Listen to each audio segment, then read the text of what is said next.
Comparison of functions.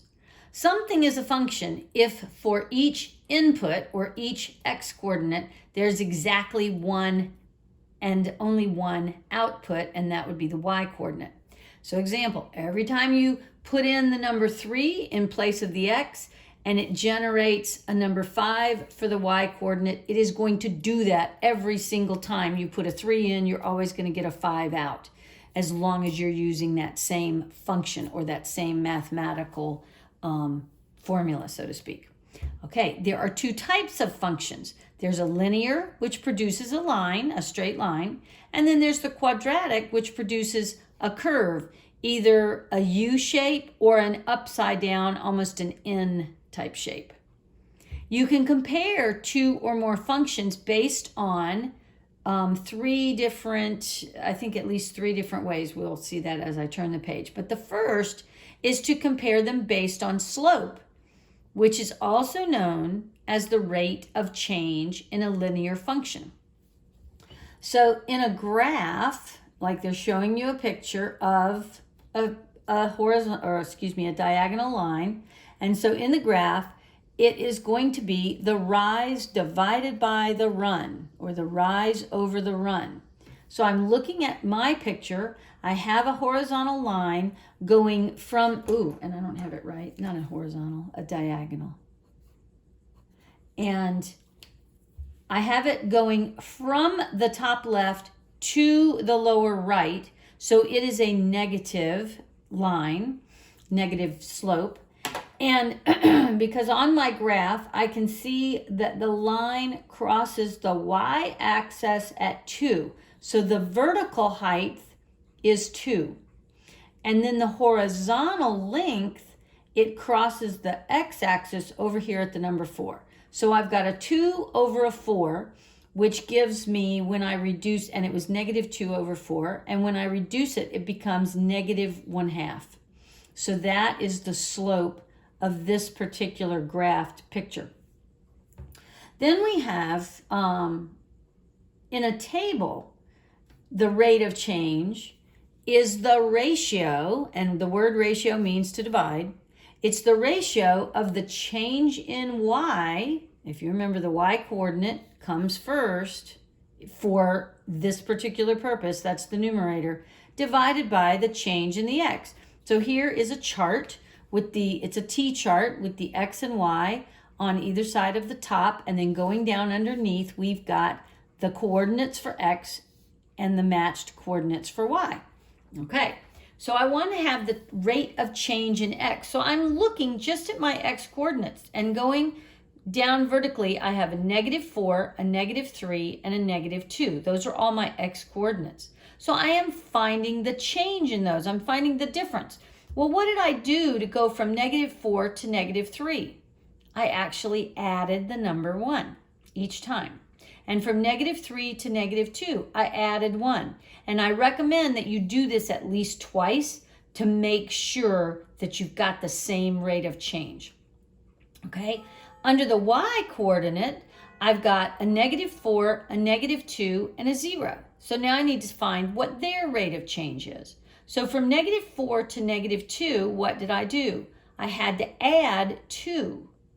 And then from -2 to 0, I also had to add 2. So its rate of change was a +2.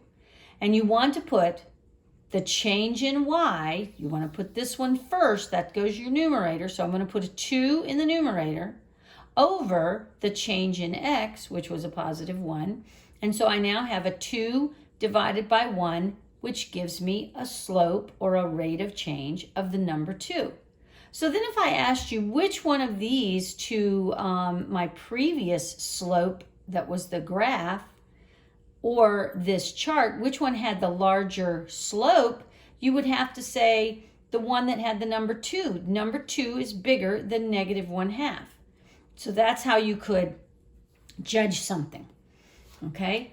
A linear rate of change, the one that produces a line, is constant.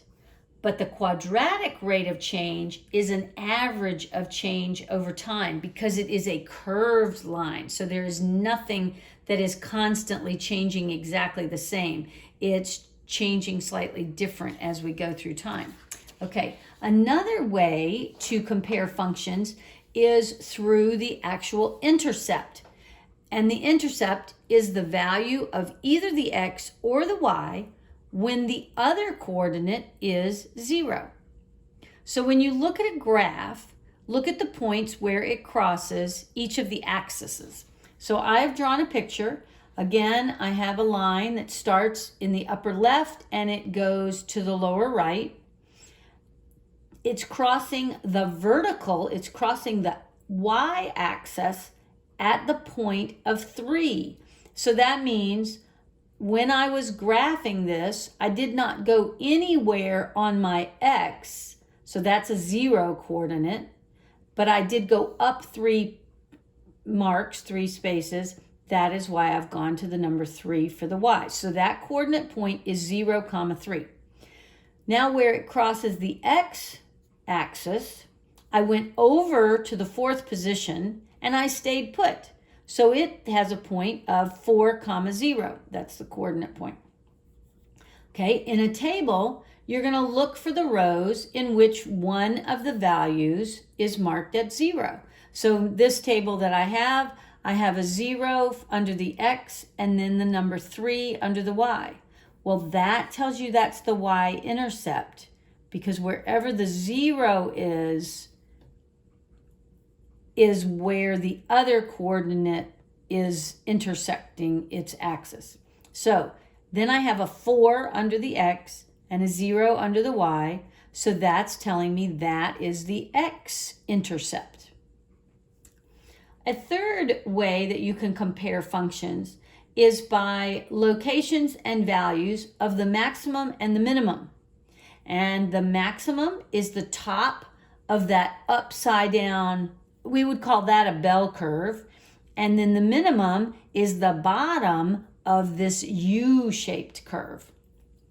And the formula for finding each of those maximums or minimum is the x value. It's going to give you this x value. See, to find the top of this curve, I've got to figure out how many spaces I went over left or right on the x.